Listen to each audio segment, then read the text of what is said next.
MP for Nhyiaeso, popularly known as Dr. Stephen Amwa. He's joined us on the line. Doc, you're welcome to Eyewitness News. Thank you very much. I know that generally the majority will support the president, the minority will oppose the president. But when you sat there and listened to the president deliver the State of the Nation's address, he has been president for 7 going to 8 years. What's your candid assessment of what he said? Thank you very much. My regards to our listeners this very evening. It's unfortunate, but we don't have enough time. But your first comment, I'm so much interested in that. I hope at the right time we need to deal with that situation as a country. Coming back to the substantive issue, of course, restoring our economy, definitely from what we all went through, which we haven't done complete restoration. I am particularly happy about the fact that the primary macro indicators are being restored. I mean, they are not yet there yet. For instance, you have an inflation rate crossing over 54, and now it's around 23 points, which is also still high. But at least it's an indicator of the fact that we are halving it almost. And then talking about the fact that our current account was negative 2 point something. Now we have positive 1 point, I think, 4. So our GDP is crossed over our targeted figure, which was, I think, around 1.7, now 2.8. So you look at the fact that the economy is quite coming back home for us to kind of complete our consolidation and begin to grow and ensure stability or sustainability. So that alone, I mean, knowing where I come from and where my expertise is, I'm very happy and particular about that. And then he also made mention of a number of infrastructure achievements, which, because I haven't read all now, I can, especially in the area of digitization, which of course the whole world, we're all going digital. So if your country is now becoming a giant in that field, then it means that we're heading somewhere. But of course, you cannot say that all the challenges and the problems in our country are erased. But we are actually experiencing kind of hope because of how things are unfolding now after what we all went through as a country, and even the world also went through as a group. So you are referring to the issues of 2019, the latter part into the whole of 2020? No, we're comparing figures from 2022. Because you remember 2022, in fact, even our CD depreciated about 9%. And so you realize that even though it's quite high, there's some sort of stability. And then talking about the figures I'm giving, they are all figures with respect to from 2022 to 2023, what we've been doing, not necessarily 2019, but 2019, the situation actually kind of, people should separate even the health situation from the economic impact. Because even the world has not moved away entirely from the problems you're having with the supply chain. So in the health situation, yes, it's becoming highly mitigated, we agree.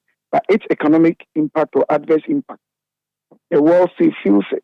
And now there is indication that we are totally coming out of it and making some gains when it comes to improvement in the economic sector. I mean, with respect to the primary macro indicators, which of course will definitely reflect into the primary macro indicators. That's what I'm talking about. I'm not comparing now to 2019. Okay. I'm comparing 2023 figures to those of those in 2022, and also the signs that Ghana is picking up very fast and things are going on well.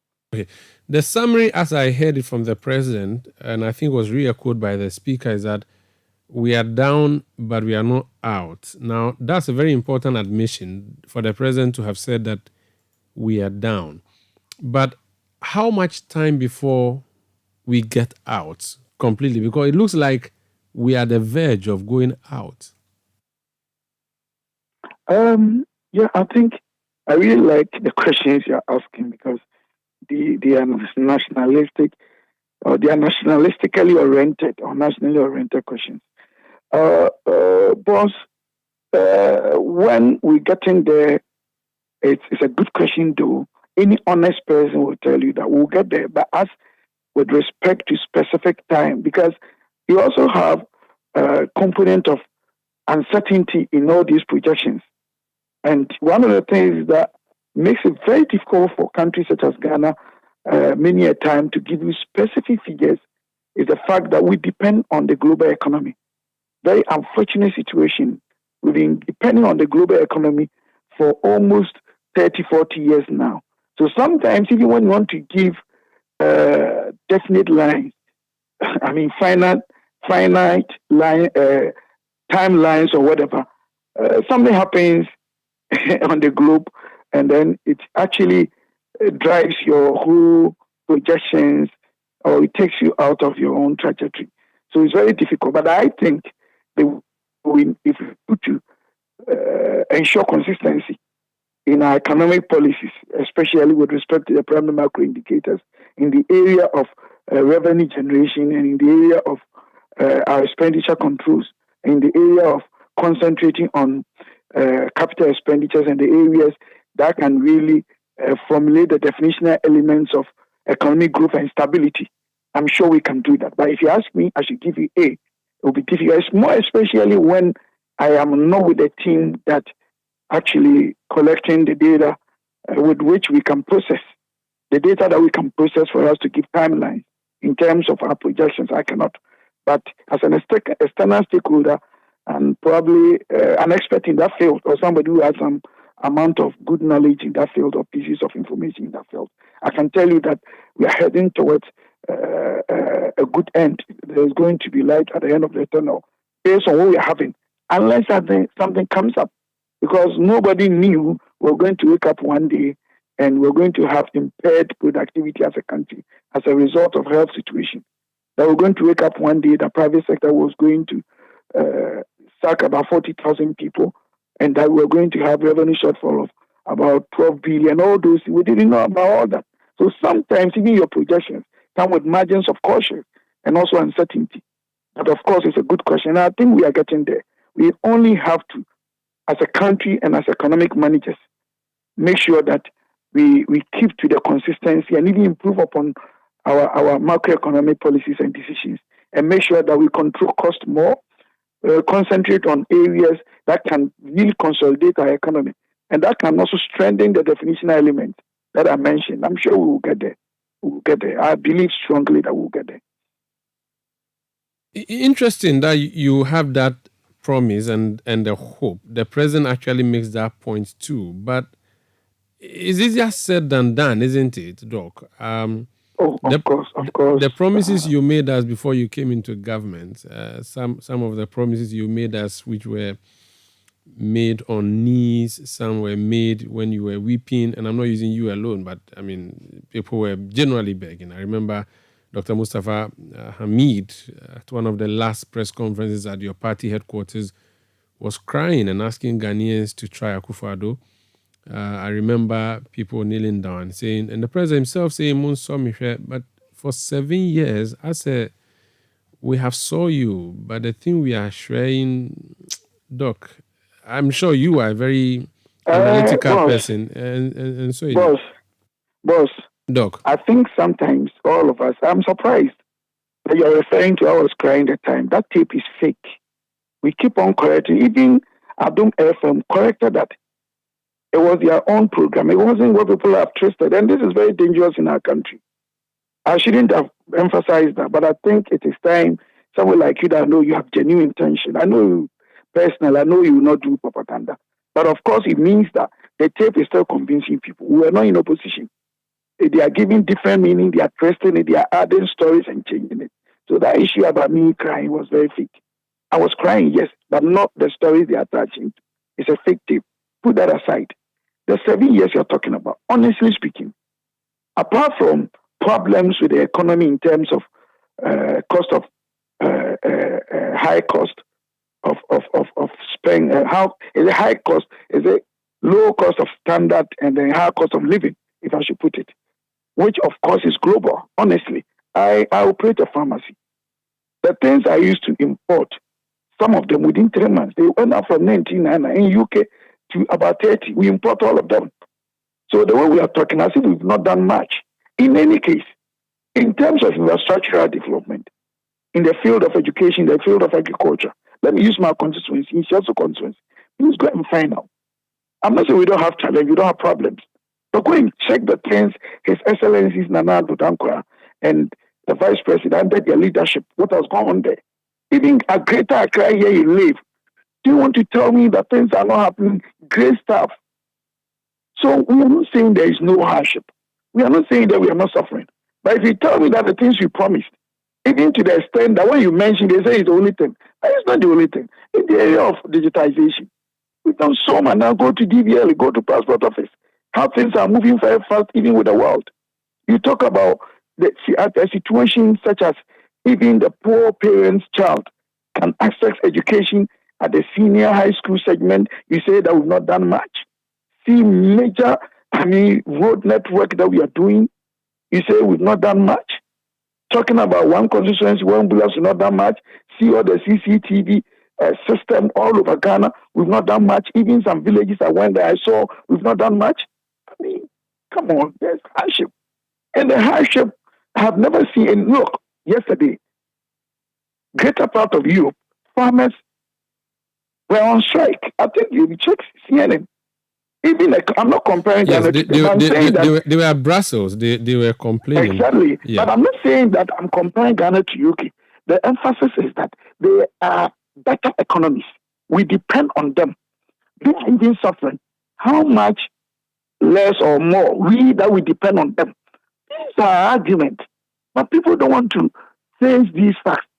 So if we want to sit down and decide to forget about the reference point and decide to forget about the fact that there were uncertainties that overwhelmed us as a country and that we are picking up.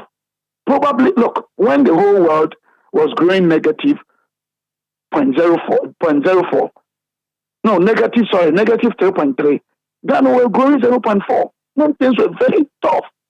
Even when they were projecting 2.8, we were growing around 3. Our projections for, I think, third quarter last year and into 2023, ending of the year, was somewhere around 1 point something. Now we are growing 2.8. So we are saying that there is hardship. And that's what the president said, that we are down. But it doesn't mean that we cannot wake up. And it's not only Ghana. We have our peculiar situations.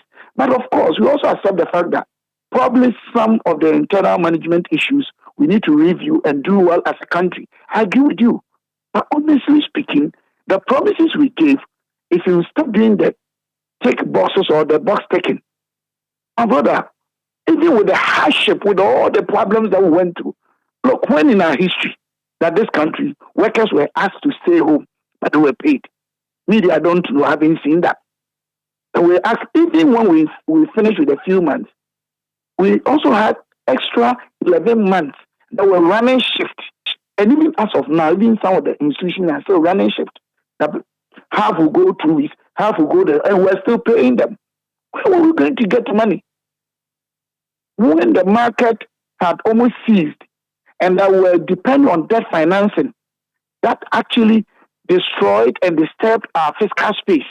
To the extent that our debt to GDP went way over 80% as a country, that the world put pressure on us that we should use internal generated fund to restore and consolidate our fiscal space.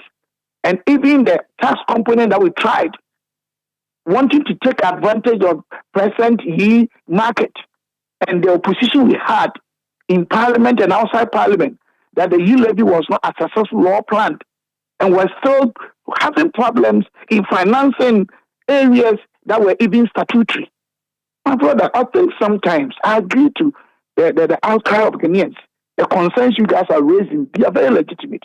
But let's also look at the other side of the coin and understand the fact that this government has reduced so much. Other than that, probably the situation would have been much more severe or tedious than will be severer than what we are going through. I think we need to also accept that fact. Okay. But we can also argue with Ghanaians or struggle with wrestle Ghanaians' ideas and say that, they're more, can much more. That no, it's true. Ghanaians are right. But the situation is not something that was controllable. We've even done well. as a government. I think we need to accept that fact. Very well. Someone has just sent me a message that I want to read to you before you go. It's a journalist who does business reporting, and he said, the economies that grew in negative figures have recovered and doing great. Ghanaians are living in droves to seek greener pastures. Ivory Coast is overtaking Ghana as the second biggest economy in West Africa. They are going back to the Eurobond market. Ghana hasn't even finished debt restructuring. What do you say to that? In the first place, the person should understand that they have two different economic sovereignties or jurisdictions. This thing in Parliament, the opposition were so emphatic, and when I started speaking about it, they kept quiet. When you talk about the Francophone countries, they don't have that discretionary economic policies like Ghana. They are fully integrated into the economic central government policies of France. For how many times do you have to talk about this and educate people? It's entirely two different economies. Because they don't have Central Bank of Ghana to set their own primary macro indicators and their policies and other things. Just go and check compared to us. But even they also have their hardship. They have their situation. Even what we do here in terms of probably our free schools and other things might have been totally different from what they are doing. And that is why I find it very difficult when I'm comparing Ghana to just one country. You do that against the continent or the globe. Because that one is like comparing Citi to the media industry. Because you want to compare Citi to, say, Joy, you is quite comparable in a way. You still have different underlying elements that might have provided certain opportunities and incentives or whatever advantage, disadvantage to each of them. So you compare to the industry. Secondly, you need to also understand the fact that those countries that he's talking about, look, if Europe, as of yesterday, farmers were demonstrating. How much less, Africa or a country such as Ghana. Okay. So even what he's saying that others are up there and they move and they're happy couldn't have been accepted as the truth. So it will not be fair to compare us to Ivory Coast. Prince Henry has sent me a message from Koforidua. He's an NDC member. He says I should ask Sticker why the NPP were using the Ivory Coast in opposition to castigate the NDC, and he uses the word karma. But boss, these are all which NPP boy, and definitely not me, and I don't think so. And these are the tricks they use. That they think because it's so many years back, they bring some of these propaganda issues. Even if NPP had done that, even if so, without admitting, and it was wrong, do they still have to do that? Because you see, when you started your interview, you said something fantastic. And I've been going along this path for the past 9 months. So I was very happy when he said it. Anytime NDC guys are in power, no matter what, NPP guys, even the policies are going to help us, we'll go against them. And the same way when NPP guys in power, for instance, the introduction or the increment of taxes in Ghana, now they are becoming like, I don't know how to describe it. And because of that, our fiscal space keeps on deteriorating. Because when they are in power, anything that they bring, we will tell Ghanaians it's not good. And the same way. But for how long do we continue to blame each other, even when we think it's not going to? We need to define a new point of convergence. Doc, since when have you had this your journey to Damascus moment, by the way? I am surprised you don't know me. If you are going to pull the time I started coming on radio and TV almost 30 years ago, honestly, go and pull my tapes. I'm not saying all the time I get it correct. I'm not saying all the time I don't do politics. But when it comes to things that are within my profession, I can tell you that even now, sometimes I suffer in my government because sometimes I'm very neutral and I speak the truth. And people take advantage, they pick extracts and they go and destroy you somewhere. But honestly, I am not perfect.